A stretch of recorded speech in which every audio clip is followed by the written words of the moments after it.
লেখা থাকে তো এইচএল আমি এমএ পাস করেছি, বুঝেছেন, বিশ্ববিদ্যালয় থেকে সর্বোচ্চ ডিগ্রি নিয়েছি। আমি এখানে কোথাও তো দেখতে পাচ্ছি না যে এলসি আলু না আপনার মুন্সিগঞ্জের আলু।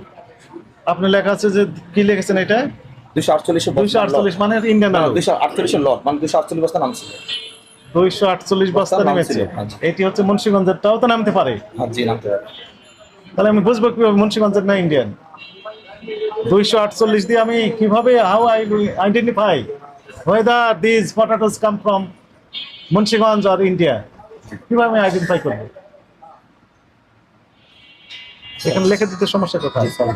তার মানে আপনার ইল ইন্টেনশন রয়েছে। ইন্টেনশনটা হচ্ছে ইন্ডিয়ান আলুটাকে দেশি আলু মুন্সিগঞ্জ বলে বিক্রি করে দিচ্ছেন আপনি।